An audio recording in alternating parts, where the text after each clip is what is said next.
Hey, yo, you guys ready to see some diamonds in the rough? If so, let's get it cracking.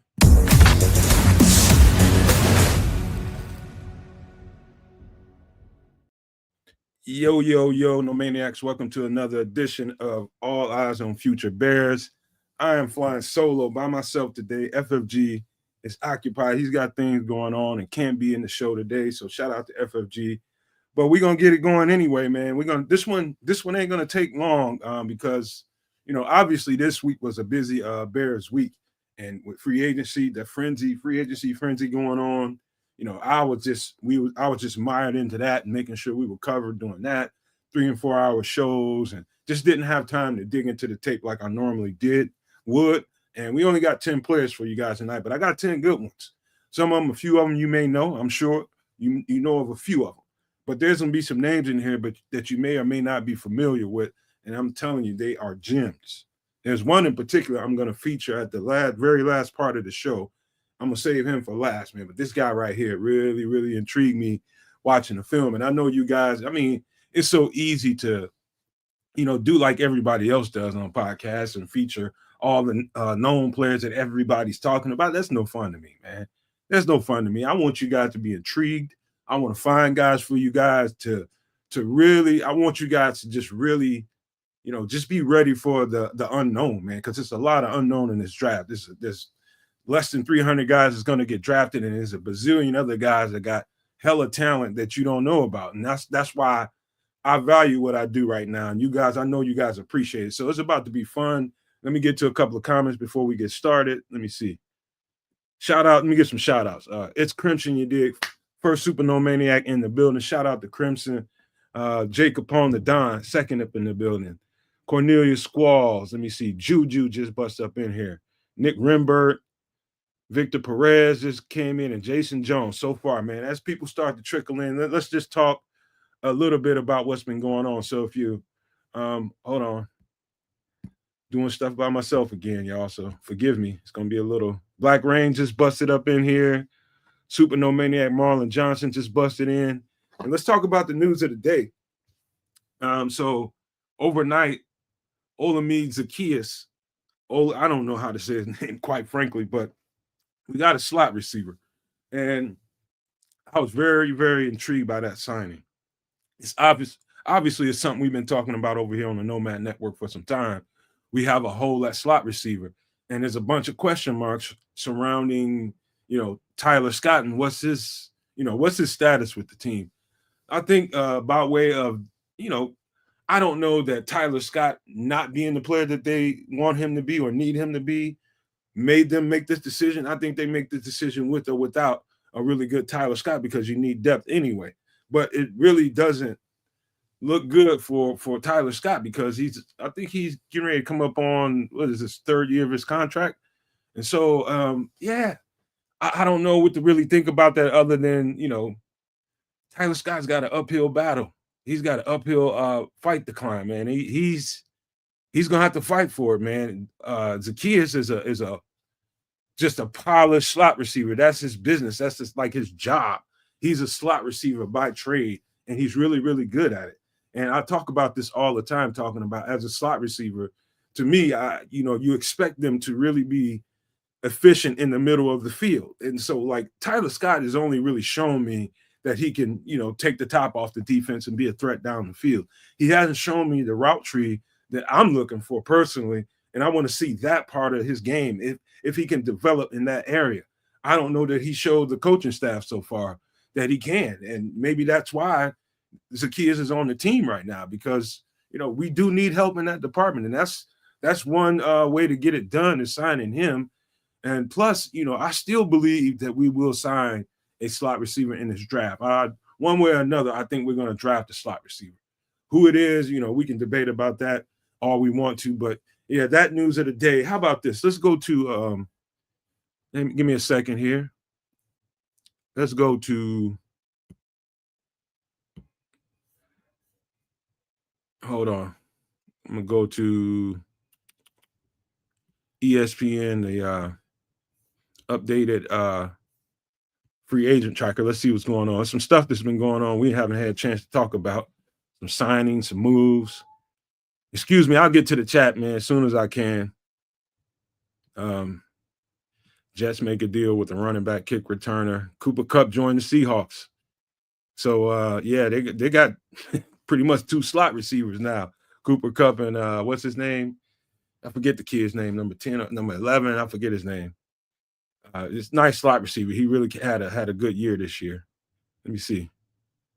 Jackson Smith and Jigma is his name. Let's see. The tackle. Let's see. Avery Williams. Ledbetter was a D tackle. I was keeping my eye on in free agency. He just agreed with the Giants. Jeremiah Ledbetter from the Jaguars. This is one of those guys I was really looking at in free agency. Oh, Justin Fields will now wear number 7 with the Jets. Other Jets who've worn number 7: Ken O'Brien, Boomer Esiason, Frank Wright, Geno Smith, and Tom Tupa. I have no idea who Tom Tupa is. None. But that's going to be interesting to see him wearing number 7. But hey, you know what? New day, new opportunity, change everything up. I hear you, Justin. Get it cracking, dude. Let me see. Look at some other moves. Oh, Larry Ogunjobi. So the Bills signed him, but then he's going to be suspended. I don't know if this is his first or second time. Got a feeling I heard about Larry Ogunjobi getting suspended before for PEDs, but he's going to be out for the first 6 games of the season. And so, we were talking about possibly him coming and getting another opportunity with the Bears. I'd be willing to bet that they knew something about Larry Ogunjobi, and that's why he's not a Bear, because of the PED situation. We need that guy, day one, A1. We can't wait 6 games into the season to get some Ogunjobi. We need him now. And so, yeah, him and another guy, who is that? Michael Hoyt, I think that's his name, PED suspension for 10 games, man. Both of them on the same team. What's that all about? Raiders signed Marcus Epps. I like that receiver. Bengals trying to close in on Jamar Chase and T. Higgins, get a deal done. Let me see what else. I'll be in the chat in 1 second, man. Let me go over this stuff. For Hoko. Oh, Buck signed Sterling Shepard, receiver. Let me see. Dante Fowler, constantly getting 10+ sacks a season, going back to the Cowboys after DeMarcus Lawrence left in free agency. And the Commanders are not playing, guys. They are not playing around. They just stole Nate Herbig. What's his name? Nate Herbig from the Steelers, man. Offensive lineman. I think he's a guard. But wow. Let me see. I'm not seeing a whole lot else. Let me see. See if anything else. That's it, man. Let me get back in the chat. That's crazy. So that news, oops. So the news about, I like the news about Justin changing up his number. He's just trying to get his, career trajectory going back the way he just wanted change, I imagine. But I thought that was interesting. But the Larry Ogunjobi news, that was very surprising to me. He's going to be out 6 games. But let me get in the chat and see what everybody's talking about. Try to get back up to the top. It's going to be some older chats I'm going to pull up. Let me see. It's Crimson You Dig, Jacob on the Don, Cornelius Squalls, Juju, Nick Rimbert, Vic Perez, Supernomaniac Vic Perez, Jason Jones, Marlon Johnson, Black Rain. Let me see. What else we got here? Harris, Cornelius Squalls. I think I got the Cornelius. The Harris Bear Gooch is up in here. Let me see. Crooked Commish up in this piece. Shout out to you, bro. Paul Rodriguez. Marco King. Yes, JSN. Nick Rimber. I was having a brain fart, my brother. I appreciate it. I wonder, what did Cooper Kupp get paid, Commish? I didn't see the terms of the contract. I was too busy. You see, Smitty Q just bust up in here. Oh, Tom Tupa was a punter back in the 90s. I heard about him. Let me see. I may have to do this, guys, more often. Just go live. You guys let me know if you like the videos more, the daily content. You like the videos more. Would you like to see me go live a little bit more and just talk to you guys? I'm down for whatever right about now, man. I'm just trying to read you guys and give you guys the best content I can give you guys. If you like to chit chat with me and talk football with me, we can do that. If you like the videos, we can still do both. But what would you guys prefer? Let me see. 3 years for 45 million. Ooh. What's up, Derek Guy? Dobbsy just jumped up in here. Jeffrey Wilson. Let me see. Who else? All right. Derek Guy says both. I feel y'all. I'm trying to find my groove. This is really the first time me doing solo content and just trying to find a groove doing that. I feel pretty good about it, but I definitely feel like I could do more live content for you guys, like during the days, and just get some shows in. Maybe sometime around 2, maybe before I work out or something like that. Get it in for about an hour. I'm thinking about it, man. That's how my schedule sets up. All right, I feel you. I appreciate you guys. I'm a strongly consider doing that, man. Maybe we just start busting out there, getting some Bears content in the daytime. I think people would appreciate it, though. But let's get into these football players, man. That's what y'all came in here for. Let's get it. Let me go pull them up. Sleeper. And so let me preface this by saying this. Number one, and I'm gonna be a little bit late to the comments, you guys, but keep them coming as I'm rolling. Once I start rolling with these players, I'll try to get to comments in between them. But listen, this is a sleeper show. So 9 out of 10 of the guys that I'm going to bring up on screen and profile for you guys and give you guys, the lowdown on the player. Every time you go to your phone and go see about that player, probably anywhere you go, it's going to be projected as a UDFA 9 times out of 10. But here's a beautiful thing about, UDFAs and players that get drafted. Again, there's never going to be enough draft picks with 200 some odd picks. There's never going to be enough draft picks. These guys are too talented. Not enough of them going to get drafted. So if I were you guys, I wouldn't look down on a player just because you see the name UDFA next to that name or see the term UDFA next to him.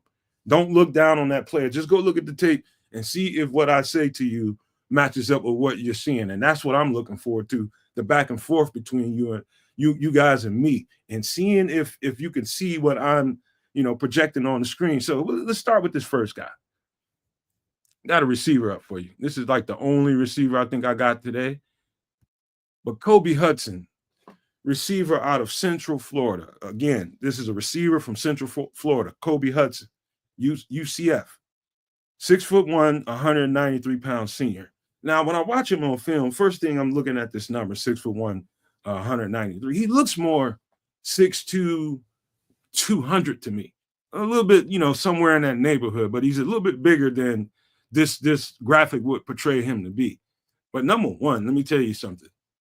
This guy, let me just read what's there. Smooth, fluid route runner, explosive playmaker from any part of the field, and I think he's ideal slot receiver material.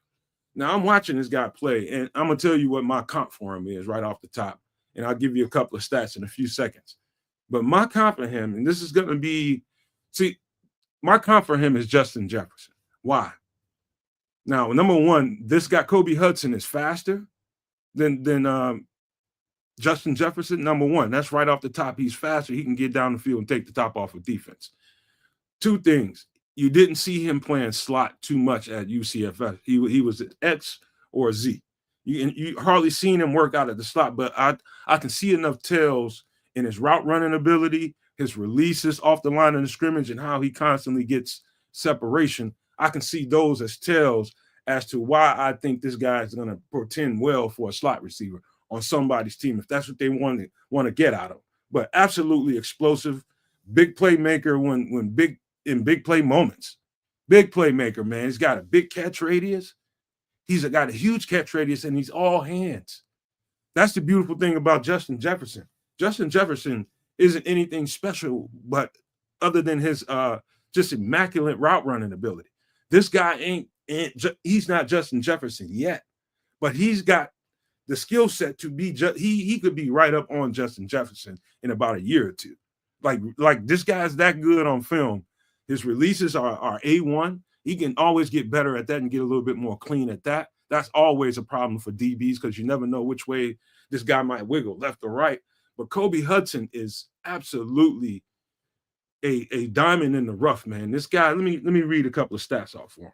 So the stats really aren't really overwhelming for you in 2024.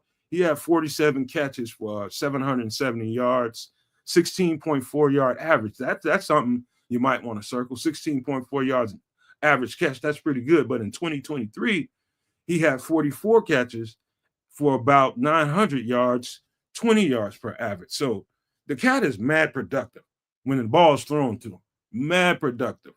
This guy is he's one of those sleepers that, you know, you talking about all these other receivers.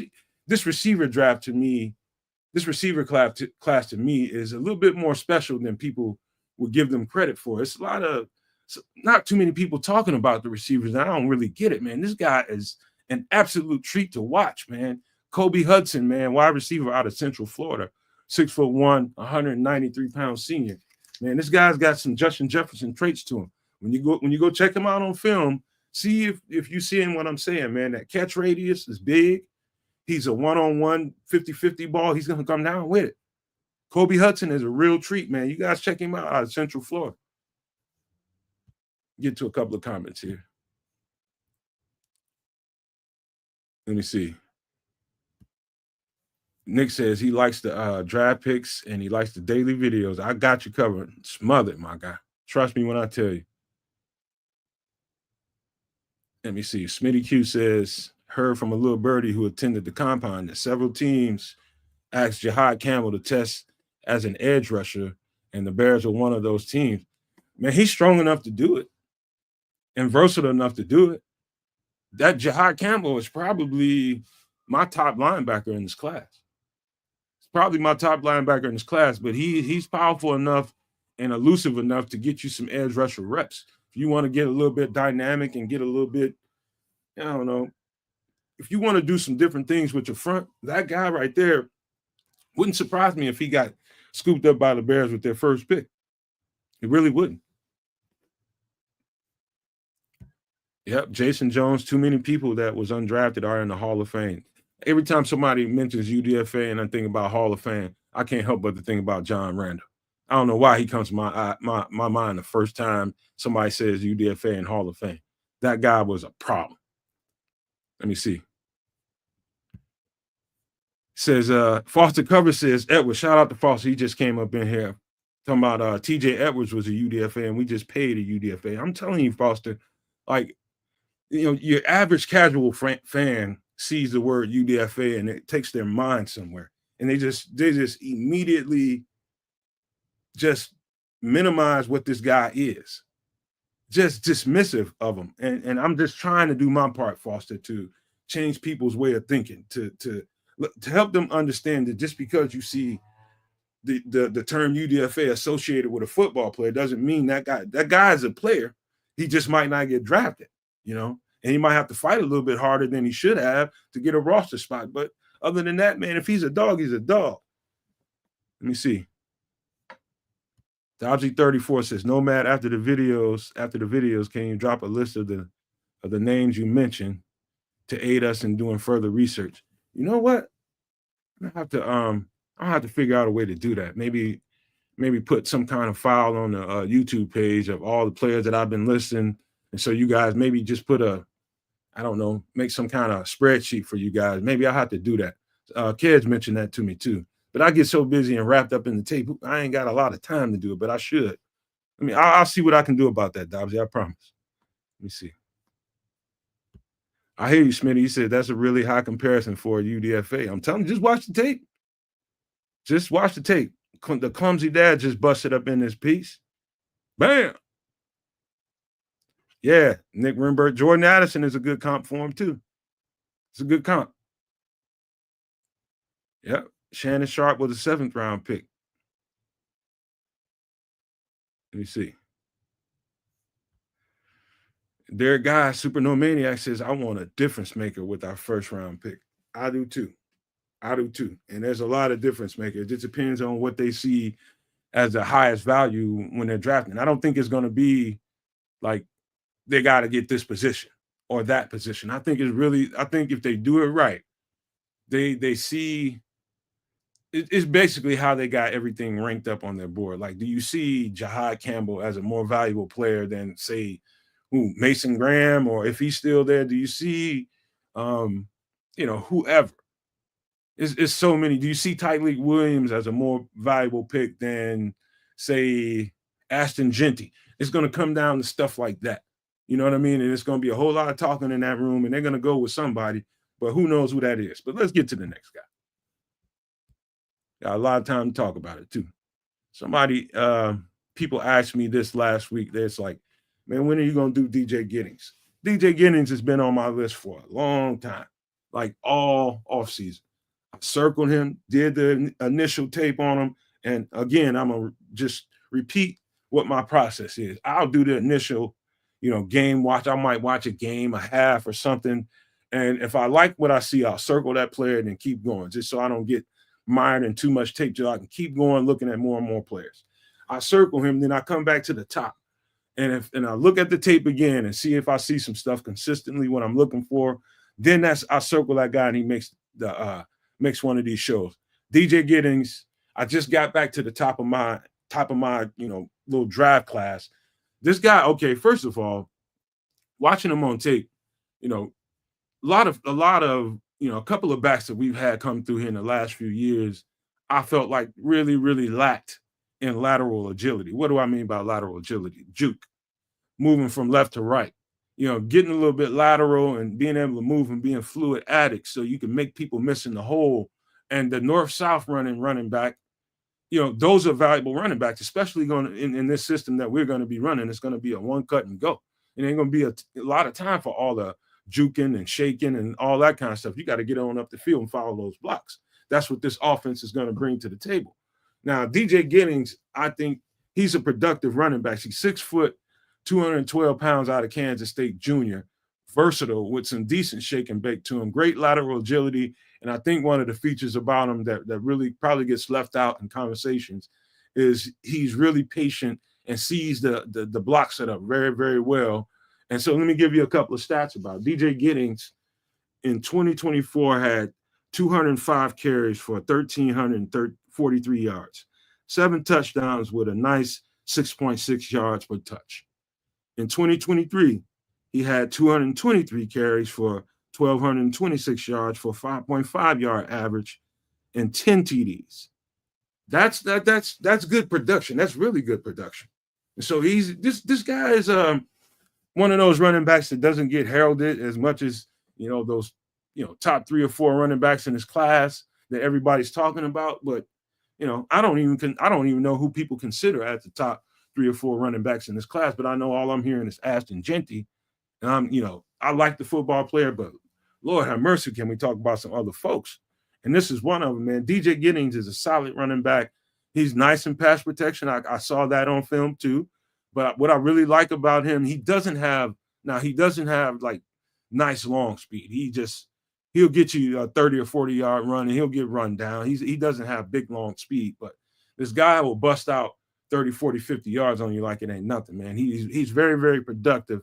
He'd be a nice piece if they were looking at a running back like this, but in this offense that we're going to be featuring, he's definitely going to have to get more up in, north-south, man. All the juking and cutting, that was something that, I noticed on his film is just like, you get to a certain offense, they're going to be like, oh, dude, all you're getting is one cut. Get up the field and be forceful with your run. He can be a physical running back. He's 6 foot, 212 pounds.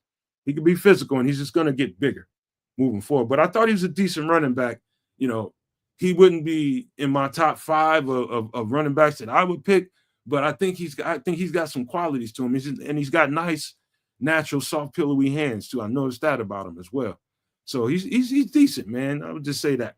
Running back DJ Giddings, Kansas State, 6 foot, 212 pound junior. Pretty nice tape, man. You guys go check him out and let me know what you think. Get to some comments. Let me see here. Let me see. All right. He said, Paul Rodriguez says, no man, can you do a position group video too? Example, defensive line prospects. That will help. And all the DNs and D tackles you like on one video. I think that's coming. That's coming. I'm gonna definitely have to do some of that and start really narrowing down these position groups, top 5 or something like that for all the position groups, what have you. But it's so many. Like, if I had to tell you, Paul, how many other teams that I still have on my list. Like, there's so many teams, these mid-majors, D2 schools. There's I got a boatload of guys to go through still.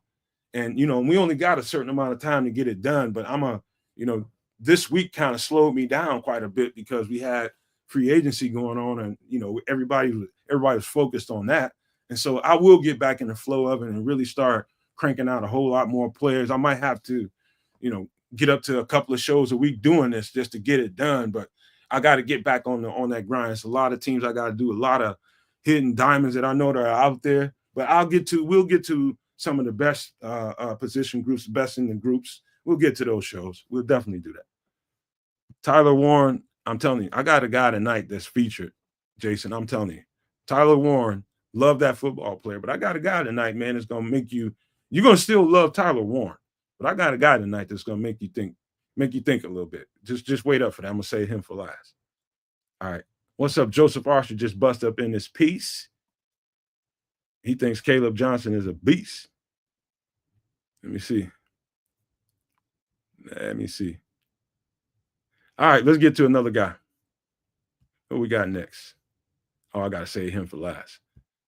All right, this guy right here, Chidozie Nwankwo, 5'11", 290-pound senior out of Colorado.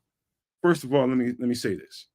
He's a transfer from Houston. I don't know. I can't remember whether he played 2-3 years at Houston. However, I think he's a 5th-year senior, so I think he might have played 4 years at Houston. I'm not sure, but he played quite some time there in Houston. But he transferred over to Colorado with Warren Sappers over there. And so, first of all, let me tell you something. Let me just read what I got here. Extremely athletic playmaker, very strong, wide. That's the dude. I want to emphasize that he's very wide and low to the ground. Wins the leverage battles on a regular basis. That's like half the game when it comes to a defensive lineman. Can you win the leverage battle? Low man wins. Can you get the better leverage of the guy trying to block you? And he constantly wins that way. That is a feature that guaranteed any NFL coach looking at this guy, especially a position coach, that's one of the things he's circling. This guy is constantly winning the leverage battle. Can't nobody get lower than him. And so he's strong, he's wide, built low to the ground, and that's a feature about him who I'm going to give you this comparison, and this is going to be like, no, man, don't be a creature of the moment right now. But when you're watching him, it looks like Grady Jarrett. He looks like Grady Jarrett 2.0. This is Grady Jarrett, not eating steak, but eating porridge. But Grady Jarrett, no doubt, man. This guy is explosive. Now, I got a couple of things about his stats that's going to point. Let me find his stuff. Hold on. I got it mixed up in here a little bit. I got little notes. One of the things I want to point out that I thought was, I don't really have a whole lot that I want to do with stats, but there's a couple of stats that I want to point out here. Transferred to Colorado from Houston, 2024, 31 total tackles, 19 solo. I'm going to repeat that. And 2.5 sacks. And that he did that a couple years in a row, pretty consistently. 2.5 sacks from the interior. That's you're getting a little production from there.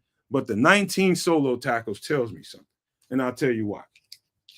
When defensive tackles get solo tackles, that tends to mean to me that he is a lot of times he's winning one-on-ones. So when he's being blocked up one-on-one, he's winning and he's making the play on the ball. And so, we get wrapped up into, how many sacks does he have? How many pressures does he have? And all that kind of stuff. That stuff is important. But more important, is he winning at the point of an attack? Is he moving the line of scrimmage? Is he getting to the backfield? Is he winning those? And he's got good base, man, really solid base. It's hard to move that guy around even with a double team. He fights. But if you block this guy one-on-one, 9 times out of 10, he's going to beat the snot out of him, and he's going to be in the backfield, whether the play is coming his direction or not. Chidozie Nwankwo is like watching a poor man's version of Grady Jarrett. Watch him and tell me if you don't see Grady Jarrett, a younger version of Grady Jarrett when you watch him. It's awful strange that we just signed Grady Jarrett, and here I am doing Chidozie Nwankwo on this day.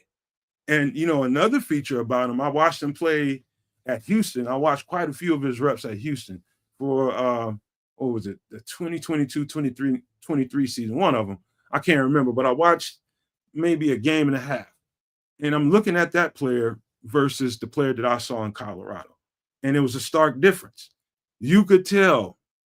And all you have to do, all you need is to have seen enough, what's his name? Warren Sapp video. If you've seen enough Warren Sapp film, you can see the Warren Sapp effect on Chidozie Nwankwo. You can literally see it. It's like he's a different player than when he was playing at Houston than he is at Colorado. So now I will say this too. There's a lot of two-gapping going on when he was in Houston as well. And so that's part of what you see too. But you have to be able to see through some of that stuff and see, just to what the player is now and why. And so I can see definitely a different type of defense when they were at Colorado. I can definitely see Warren Sapp's effect on him. And I think I saw something really, really positive. This guy probably won't get drafted. He's going to end up as a UDFA more than likely. But there's a team that's going to value him as a priority UDFA. There's going to be a team out there because he's so disruptive. And you put him in a defense like a 4-3 that really prides getting up the field and winning one-on-ones. They're not two-gapping. They're really just saying, can you beat your one-on-ones? And can you get upfield? This is the type of defense that would feature him. Chidozie Nwankwo he can be a player. It's just about what coach gets his hands on him and what they ask him to do. If it's one of those penetrating like ours, it's one of those penetrating, get up the field, erase the line of scrimmage and create a new one like we're going to be doing here and be fast and physical about it. This would be a great pickup for the UDFA class. Chidozie Nwankwo, 5'11", 290-pound senior out of Colorado. I think this guy's got something to him. Look at this body type. It's damn near like you're looking at Grady Jarrett. Am I not right? But check him out of Colorado, guys. Get to a couple of comments here. Let me see what I missed. All right, let me see. Derek Guy says, I saw a lot of Colorado games. He's a beast. Warren Sapp coached him up well. You ain't lying, man. He does a good job with him. You can see the effect on him. All you got to do, to me, the best way to look at him is to go check him out at Houston first and then see the type of player that he turned in to be when Warren Sapp got his hands on him. That was like, I was like blown away the difference, man. He was a problem when he was at Houston, but I could see Warren Sapp in his game. So that's what surprised me about him, man. I was really pleased. He was fun to watch. Smitty Q says, no, man, what do you drink before the show? I try to have a little sip of some whiskey and a little beer before I get on the show. Why? What I do? It's not the Yazzie stick, but I only had like a sip, man. It ain't doing nothing to me. I need to get another one. Y'all want to wait before I can get another sip? All right, I'm gonna do it right now. Thanks to Smitty. Thank you, bro. Yeah, have me another sip right now.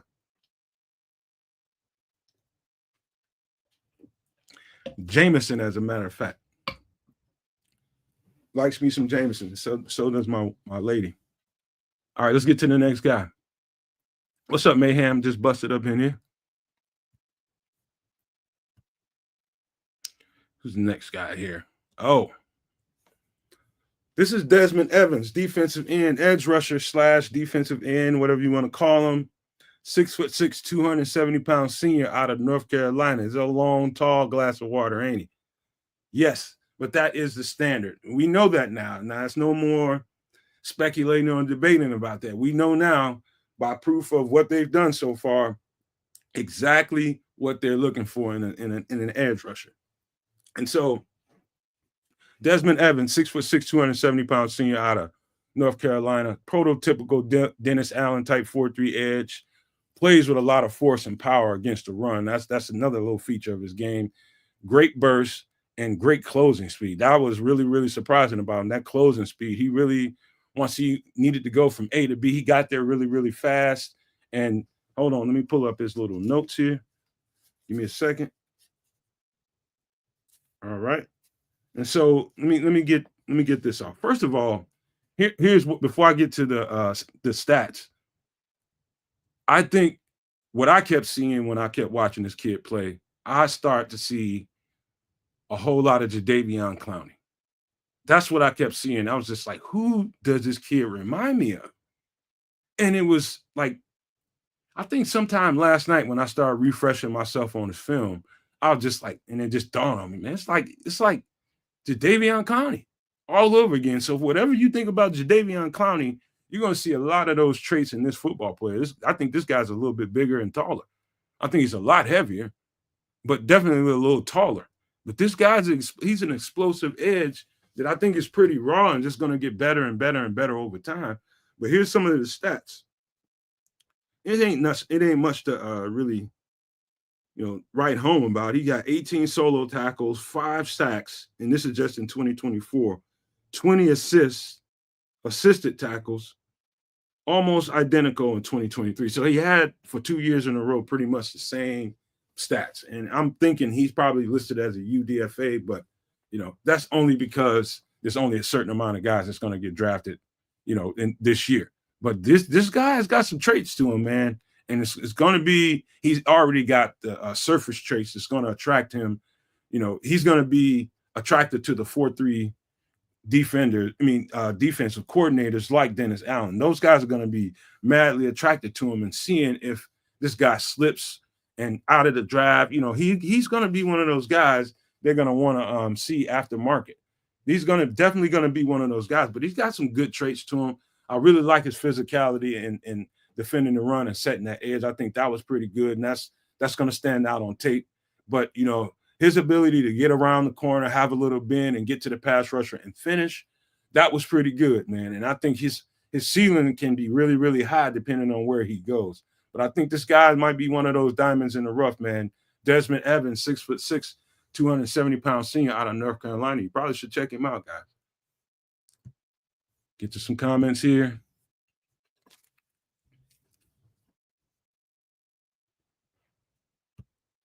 Smith said that explains it all. Just joking, bro.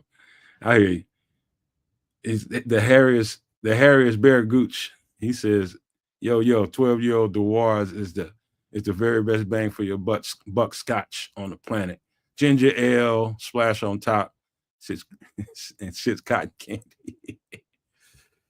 I feel you, man. Let me see. Deion Harris, what we talking about, man? Please don't say the Commanders. Hell no, man. The Commanders doing their thing, Deion. I'm telling you. Every time I turn around, they're making a monster good ass signing, man. They are not playing. They're trying to get it all. And they're setting up to do it. Let's get to the next guy. Let me see here.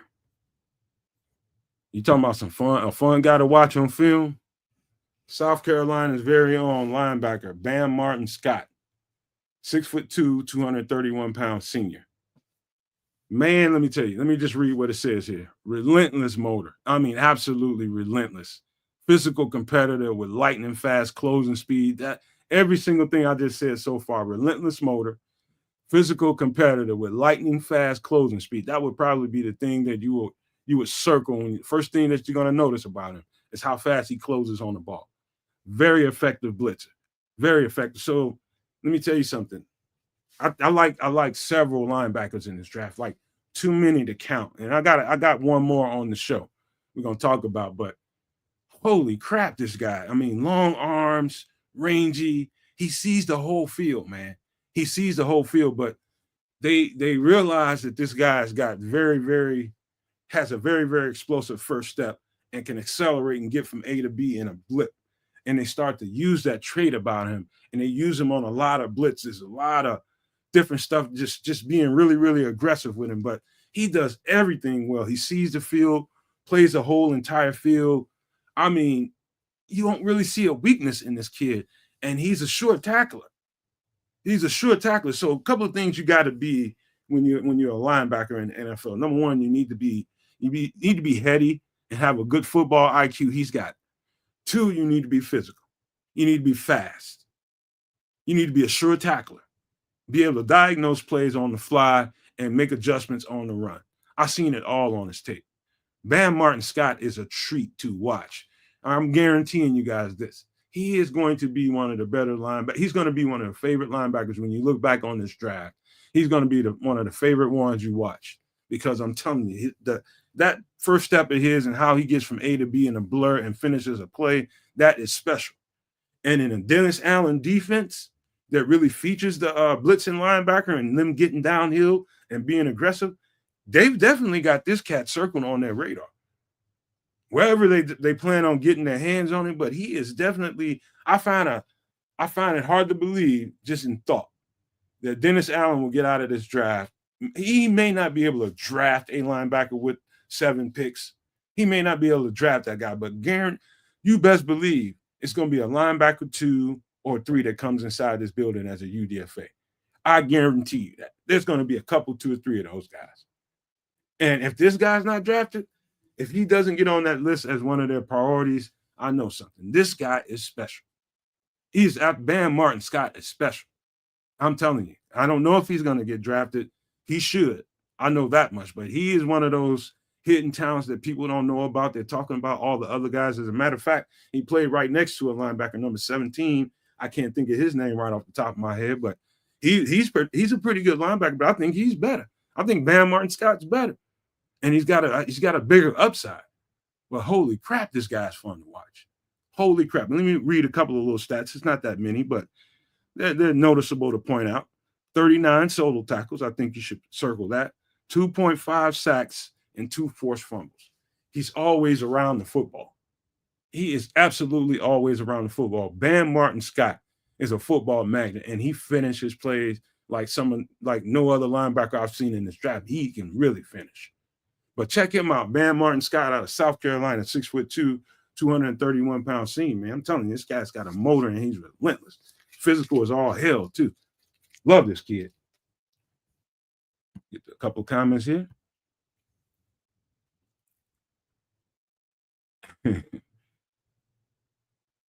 Yes, sir. Cornelius Squalls. He's talking about Desmond Evans. Is definitely a Dennis Allen type. Definitely. 3 years, $45 million for Cooper Kupp. God damn. I didn't think he was going to be able to get that. Let me see. You know something? The Harris Bear Gooch dog. Let me tell you something. I'm gonna read your comment first. He said, "I like what all these vets are gonna do for these rookies we're about to grab. Joe Thuney is the reason I'm okay with drafting any O lineman in any round." I love that. I love the way of thinking. That's a lot. That's like the extra value that he brings to the table, knowing that you're going to up on board some of these younger guys and what's going to be their trajectory. How fast can they bend that curve and get a little better at what they do? And I went way off the reservation. I have no business going back to this kid's tape because we already did it on the show. But I went back to thinking about what you just said, Gooch. Thinking about it, I went back and watched Marcus Tate from South Carolina. And if you want to go check him out, he's a left guard, number 74 not at South Carolina, but Clemson. And I just kept picturing like this guy's athleticism and the physicality that he plays with. And I start thinking about the way that how Detroit's offensive line really attacked, teams. That was the feature of the team to me. Everybody thinks about, Jahmyr Gibbs and David Montgomery, Jared Goff throwing the ball, but I'm telling you, the feature of that team was that offensive line and how they really went downhill and attacked teams and forced their will upon different teams, man. And I started thinking about the athleticism along the offensive line that helped them do that, especially on the right side with Penei Sewell. And I started thinking about, you start drafting guys like that. Marcus Tate's one of those guys. He's a very, very fluid athlete, can really move. Go check that guy out if you want to see what I'm talking about. Marcus Tate, as I think would be a perfect fit that we can bring inside this building if we draft another guard. That guy I think is pretty good. Let me see. Go Blue just bust up in this thing too. Let me see. He's talking about the linebacker thing. He said, Go Blue says, I believe that's one of the reasons they let Sanborn go. More faster linebacker and just as intelligent as Sanborn. I'm telling you, you don't have to pay Sanborn as much as we like that guy. As much as we like that guy, you don't have to pay him. You can let him walk, and you can get just as good a quality or better in this draft. As a UDFA, if you found Jack Sanborn as a UDFA, you can find him again. There's going to be a ton of those guys in this draft. And so that definitely go blue. That definitely had to go into the mindset, having a defensive coordinator, a really good one, saying, you know, we're looking at, you know, Dennis, should we keep Jack Sanborn? He's going to cost us this. No, I don't think so. I think we can go get a linebacker or better than what we have right now in the UDFA class. And I think they can. Let me see. All right, let's get back to the next one. Got a couple more left. This one is, let me, this is Rayon Lang, safety out of Navy, 5'11", 200 pound senior. This guy's so tenacious. So very tenacious, man. Great field awareness, man. And I don't say that lightly. He's got great field awareness. His football IQ is amazing for a kid, man. He's really good at just really detecting what's going on in front of him and just using that quick trigger that he has to react to it. Closing speed is all there. Sure tackler. And I think he's fluid enough and athletic enough to give you some nickel. I think there's going to be a team out there that's going to see this kid, and they're gonna be like, you know what? Our safety situation is pretty covered. We want to give you some run at nickel, and we want to see, you know, how athletically fluid you are, and can you hold up at the spot? And I think he can. This is I wouldn't watch a Navy football player unless I necessarily saw something. And I can't remember exactly what the game was that I was watching it on TV. It might have been freaking Notre Dame or somebody. I can't remember, but I turned on the game, fell back on the couch and started watching it, man. And this dude was just flashing all over the place. I mean, all over the place. So I'm looking at him on film, and I'm gonna tell you who I started thinking about. I can remember when Lovey was here. It was this kid called, I don't know if you guys remember, but Danielle Manning.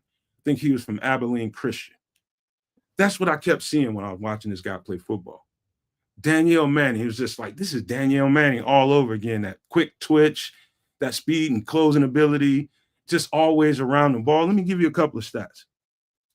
So this is pretty good. He had 47 solo tackles, 3 forced fumbles, 2 interceptions, and 4 pass deflections. That's in 2024. 23 assisted tackles. And I could tell you a little bit more, but I am telling you, this guy right here is going to be on somebody's roster. Out now, FFG was talking to me about Navy and, you know, guys like that have commitments after, you know, they're done with their service. I don't know how that really works out, but all I know is a player, and I think this guy is a blur. And he's always around the football. That football IQ and his field awareness, I think, is upper echelon. And that's exactly what's going to stick out on film when coaches start looking at him. I heard he was at the combine. I didn't watch the DBs run or do anything too much, but I heard he was at the combine. This guy, I'm telling you right here, is a player. Excuse me, my throat is getting a little bit dry. Excuse me.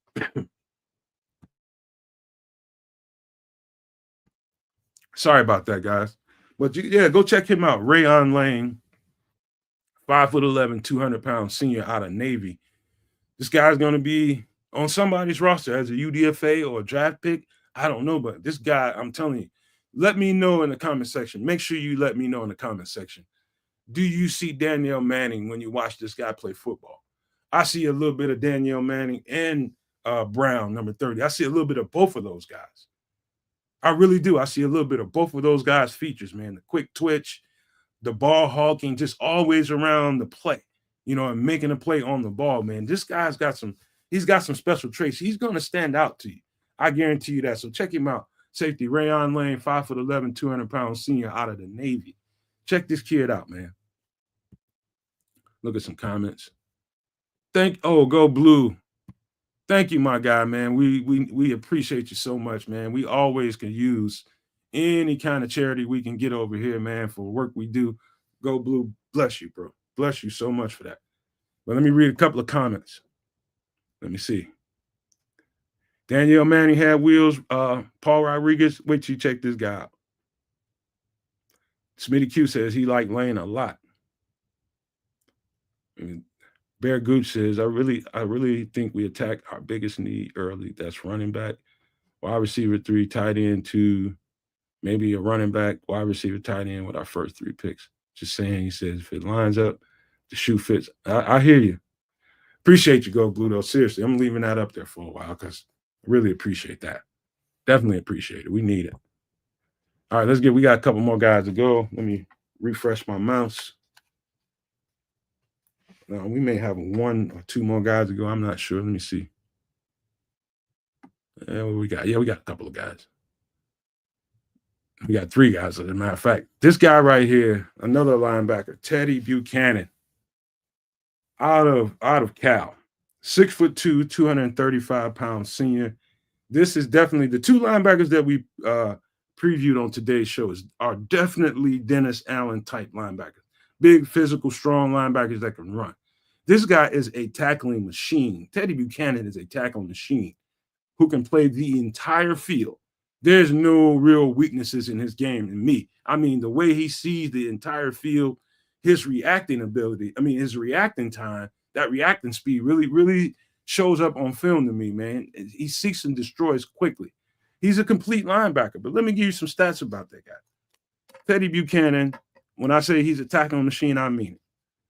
In 2024, 114 total tackles, 45 solo, 5 sacks, and 2 forced fumbles. I think he has somewhere in the neighborhood of 30, 35 assisted tackles on top of the 45 solo tackles and 114 tackles. I mean, this guy is always around the ball, always. And as a coach or a coordinator, you notice that kind of stuff sticks out to you on the film. He just always, wherever the ball is, Teddy Buchanan is there. Whether it's downfield, whether it's right in front of him, this guy is always right there at the plate, ready to make it. He is a do-everything linebacker, from middle linebacker to wheel linebacker, Sam linebacker. He's big and strong enough to play it all. And I don't know that you really can see how physically impressive this guy is, man. You can look at him kind of, especially from the waist down, man. This guy is a brute and a physical linebacker, man. I mean, I should have gotten to this linebacker a long time ago. Both of these linebackers we did on the show, but holy crap, these are 2 stud linebackers, man. I'm telling you, Teddy Buchanan is that dude. He is that dude. 6'2", 235-pound senior Teddy Buchanan out of Cal.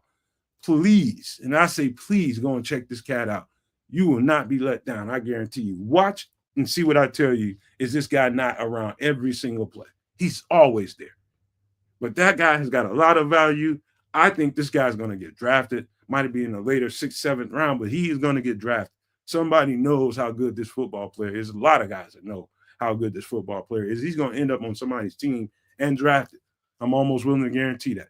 But check him out. Teddy Buchanan, 6'2", 235-pound senior out of Cal. Tackling machine. I guarantee you're going to love him.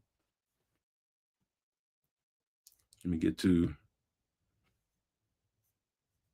I just barely started sipping that, Smitty. I don't even feel a buzz yet. I need to sip some more. I just get excited when I'm talking about football players, man. That's how it is. Let me see. Go Blue says, he laughed. He said he didn't have a choice. He said Cal defense is mediocre at best. You got that right, man. That's a good point. I can't even argue with that. I can't argue with that at all. Let's get to the next guy. Now, this guy right here, let me tell you something. This is running back Jarquez Hunter out of Auburn. 5'10", 209-pound senior. He plays a lot bigger than that size and weight would indicate to you. He plays a whole lot bigger and more physical than that size and weight would tell you. This guy is a physical running back. I mean, extremely physical, great contact balance. Let me read what's on the side. Very explosive with really good contact balance. Physical and patient, can hit the home run at any time. He's got long speed. He can hit it. He's not like, I don't know what he would run in a 40, but he's got long speed. He can take it to the house. He can hit one. He can house that thing, man. But what stuck out to me was his patience.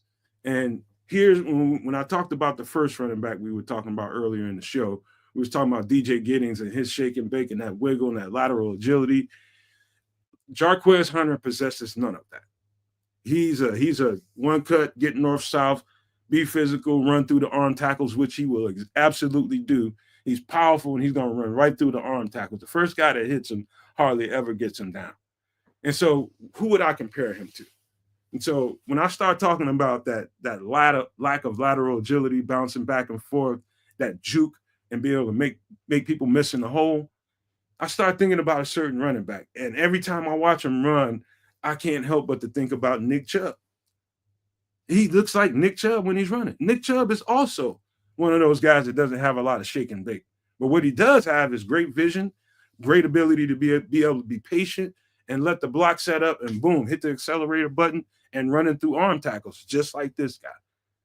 And so do you have to be that shake and bake kind of running back? It's nice to have that feature. Great running backs, the really, really good ones, typically have that feature to them. But it's not that you can't be great and have a really strong and great career without you can definitely be a great running back. You just got to be around a really good offensive line. You have to have you got to be patient as a running back. And to be able to set your blocks up, it's exactly what Nick Chubb does. That's why Nick Chubb is great. He's patient, runs through arm tackles. That's the thing about him. And he can hit you with the home run. Once he gets out in the open, it's hard to run his behind down. But Nick Chubb is a beast in that way. And this is what this guy reminds me of, Jarquez Hunter. He reminds me of Nick Chubb. And so let me see. He had, 187 carries, 1,200 yards. Let me see, eight touchdowns, 6.4 yards per carry. That's production. And it's pretty much the same in his last couple of years. Not much drop, not much gain. He's pretty much a consistent running back in that way, put up the same kind of stats. But Jarquez Hunter is one of those running backs not being spoken about enough in this draft, depending on what kind of running back you like or the coaches and Hallis Hall might like. If they want that one cut, get up the field kind of running, Jarquez Hunter is getting circled on that board. He gets right on up the field. He gets right down to business, and he's physically running through tackles. And he's got great contact balance. And so I can see him being one of the guys that they might value, man. He's got that long speed to go with it. So, man, check him out. Jarquez Hunter, 5'10", 209 out of Auburn, man. I think you guys will like him. Back to some comments. Ian Wheeler. And somebody was just saying something to me, Go Blue, and shoot, right before the show, I think in the comment section behind one of the videos we just did, somebody mentioned Ian Wheeler to me. And what's interesting about it is it seems like we should have known something by now, don't you think? Like we should have heard that they were either gonna give him an extension on his contract that probably expired by now, or they were gonna give him a new, like a camp contract or something. And we haven't heard anything, and that's kind of alarming to me. As much as I like Ian Wheeler, would have loved to see him. I think they signed him, and he was there long enough to rehab and get to 100% or as close as he could get to it, and got paid while he was doing it. But extending him after that contract expired, I don't know if they did or not. I haven't heard one peep about it, not one. And so I'm curious about Ian Wheeler. I don't know that this is a whole new regime in here, Go Blue now. So who knows how they think about the whole Ian Wheeler situation? We know we like him, but this is a whole new offensive coordinator. And he might be like, hey, you know what? That guy was nice, but I want to bring in some different guys. Give it different. I don't know, but I'm curious about it for sure. Let me see. What we got now? I think I skipped the guy. Did I give you guys J.R. Singleton? Did I skip over him? Where is he at? Oh, here we go. J.R. Singleton, defensive tackle out of Iowa State. Now, Iowa State, he's 6'2", 305 pounds. He's a senior. Iowa State's got a interesting. I think they have three guys that I think on their defensive front. I think two of them are going back to school. I think two of them are going back to school or in the transfer portal or something like that. But I think they have three guys that should be getting drafted, man. This guy's the one that was bold enough to come out. J.R. Singleton. So first, he's from Gurnee. He's a Gurnee kid. He's from Gurnee, Illinois. Kid with major athleticism, gets production from the interior. Like it ain't, man, I'm telling you, he's good from the interior. Let me see, 7.5 sacks in 2 years. Let me get a little bit more in detail, because when I put it in context, it helps you out a little bit. So what Iowa State does on a regular basis, I don't know if you guys are familiar with the 3-3-5 defense. And so it's something that I've seen like be employed like in the last 5 to 7 years quite often. It's like it's starting to spread around like some kind of virus or something. I've seen Penn State doing it for a little while. Seen it a little bit, and who else? Another team comes to mind, Michigan. When Harbaugh was still there, they were using that quite a bit, and it's starting to be a defense. I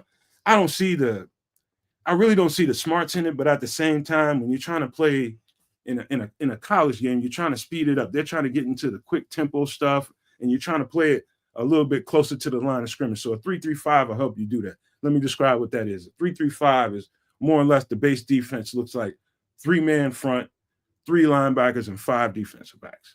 Basically is what it is. And so, there's variations of it. And the one that they play down at Iowa State is a little bit different, because most of them that I've seen play are more of that I'm talking about the defensive front. It's more of a two gap kind of system where you got one guy playing 2 gaps. That's what that means. And this one was a little bit different in the way that they asked these guys to get up the field. And so you got this guy who played an awful lot of nose tackle in the 3-3-5 at 305 pounds. And so to me, that's out of place for him. And it didn't really help feature them, because most of the time you're going to see a significant amount of double teams as the nose. Regardless, they're going to combo block that nose and try to move him out of the way and try to get, production in the middle of the defense. That's what they're going to do to him. And that was, to me, it did not really feature what he's really good at. And 3 technique is probably his best feature. And so he didn't get to do a lot of it there. But you got to be able to see through the garbage to see what kind of traits he has and how does it translate in what we're doing here. And I could see it. I could definitely see it. But let me give you a few stats about it. So he had in 2024, 10 solo tackles, 4 sacks, 1 forced fumble, 32 total tackles. So he's getting production. And it's like that this last couple of years. He's getting production, through the combo blocks, through the double teams, through playing nose tackle. He's really, that burst and where he gets off the ball, 58 will definitely flash on the screen on you. He will definitely flash on the screen, and he probably shouldn't at 305 pounds. He probably shouldn't. But he's strong. He's very, very athletic and built low to the ground. And he can really, you put him in the right system and in the right scenario, looking for what I look for in these guys, I can easily see it translating to this defense here. Easily. You're talking about a priority UDFA? This should be one of them, man. Check him out. J.R. Singleton, Iowa State, 6'2", 305-pound senior, man. He's a real spark plug, low to the ground, and can really burst and get off the ball and get penetration. Check this cat out from Iowa State, you guys. Get to a couple of comments. Yeah, TCU, and that's a good thank you. Thank you, Go Blue. TCU, West Virginia, they do it too. It's starting to get spread around, man. I don't know how much I like it, man. You like that defense? I think it's kind of got too many flaws in it, man. It's too many easy ways to just run all over you. I don't like it whatsoever. But I got to, I have to look at it a little bit more and let it grow on me. But thank you for that. TCU and West Virginia do that. Let me see. Bear Goose says, always love them hometown boys. Nobody knows how hard life is until you fight for your life on the metro or worry about a random bullet making that snap sound way too close. You ain't lying. All right, we got a couple more dudes to get to before we get up out of here. Let me get to them. See, we got actually one more guy. I think I got to them all. The one guy I was saving, and you're going to be glad I did. Some of you guys may have heard about him because I heard he was at the combine, but I wouldn't know because I didn't really watch it. But boy, oh boy, this is the featured attraction to this show tonight. Now, I'm having a brain fart because the tight end from Penn State is everybody's. He's the apple of everybody's eye right now when it comes to tight ends. But I'm gonna make the case to you guys that I seen somebody with just a little bit more value, and I'm gonna tell you why. This is 6'4", 265 ish senior tight end Jalen Conyers out of Texas Tech. Let me say what it says over here. Will weaponize the tight end position. We'll come back to that in just a second. Freakishly athletic for his size. Former QB who can also run the Wildcat. And you see it all on film. Every single bit of it. Guys, let me tell you something. What a dang on treat it was finding this guy on film. Let me tell you something. If Ben Johnson is the creator in his mind that I think he is, and everybody expects him to be, he is going to, yes, Warren is a dog, man. Warren is a dog. But we'll get back to that. Jalen Conyers is everything Warren is, and some. I'm telling you, I'm guaranteeing you guys this. You're going to turn on this cat's tape, and you're going to start watching it. And I guarantee you within, I'd say 5 to 7 minutes, you start looking at the tape. It may not even take you that long. You're going to double back, and you're like, hold on, wait a minute. What's it? What? How big did they say this dude is?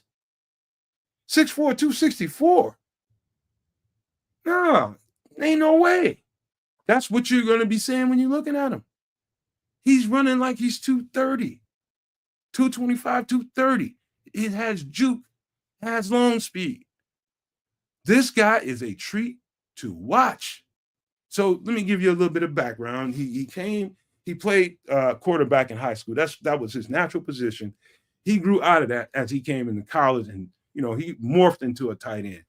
But holy crap. They run this guy out of Wildcat. They will just literally hand the ball off to him, and he's gotten production on the ground. He can throw it, he can catch it. That might be able to kick it if they ask him to. There's nothing this cat can't do. Big, huge catch radius. Run after the catch. He's athletic as all hell. Everything you like about the Penn State tight end, this guy's got it in spades. And ain't nobody talking about him. Jalen Conyers is the truth. You talking about, you can just forget the position group that we're putting him in. This is a football player. There ain't nothing this cat can't do. He will pound the smash out of you in blocking. I mean, this dude is really, I was just really blown away watching this film. I'm trying to stop myself from cursing. I'm trying to, if you guys notice, I'm probably sounding goofy right now. I'm trying to stop myself from cursing on some of these shows. I'm trying to leave that to No Bad at Night and some extra sauce. So I'm just doing my best impression of a decent nomad. But look, man, this guy right here had to be top 5 in the treats of film that I watched the entire offseason. And I'm sitting here watching this guy again last night, and I'm just like, people are so enamored with this cat from Penn State, and I like that cat too. I think he's all that. But I'm telling you, when you start thinking about, do we need to draft a tight end with our 10th pick? All you have to do is look at this guy on film, and you will know for sure I need to have a second thought about it. This guy is everything, like everything. Check this cat out on film. Let me give a couple of stats, and they won't overwhelm you. I didn't even write down his rushing stats because he's got rushing stats to boot with these. 30 catches, 320 yards, 5 touchdowns in 2024. Pretty much the same thing identically in 2023. But, one of the things I failed to write down was his rushing stats. He's got a lot of rushing stats. This guy is going to be one of the steals of the draft. I'm 100% guaranteeing you that. Whoever gets this guy and doesn't just pigeonhole him into this area and say, this is what this guy is, you got a dynamic weapon. And I can imagine Ben Johnson seeing this guy's film and saying, you know what, if we can wait till later and get that tight end, I see this guy as somebody that I can really, really use to get something going on with this offense that we don't, because you want every skill player to be live. What do I mean by live? You want that guy to be an effect on the defense. You gotta, everybody should be getting a game plan for, from the X to the Z, the slot, the tight end, the running backs, the quarterback. Everybody needs to be live and be a threat. in the offense that they want to run, everybody needs to be live and a threat. And absolutely, the tight end needs to be a threat. But that big physical dude that's running and athletic like that, holy crap, this dude is special. But check him out. This is Jalen Conyers, special tight end from Texas Tech, man. 6'4", 264-pound senior. Man, this dude was a real treat to watch. And I cannot wait until you guys give me some comments on what you guys saw on film. But check him out and let me know. Get this off the screen. All right, that's it, man. That's what we got for the night. El Crimson just bust back up in here. Let me see.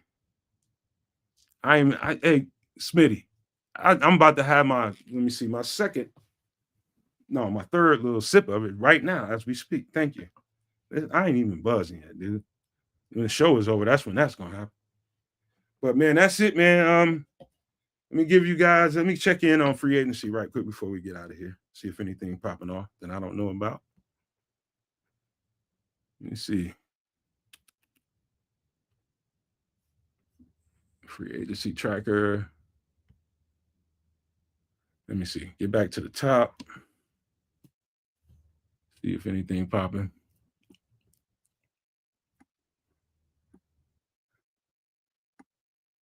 Let's see. What's this Justin Fields stuff? They must be talking about his number. I don't think much of nothing happened. Nope, nothing happened. But any last comments before we get ready to get out of here, man? I got to get up out of here. You know, FFG's not here. I'm trying to get these shows down to at least underneath 2 hours so we can get some clips out of them, man. We did a good hour and 11 minutes and counting. Appreciate you guys too, man. Really did, man. It was fun doing it. My mouth got a little bit dry, but that's okay too. Appreciate you, Smitty. Appreciate you for sure, Go Blue. Thank you for the charity, man. We really, really needed that right now.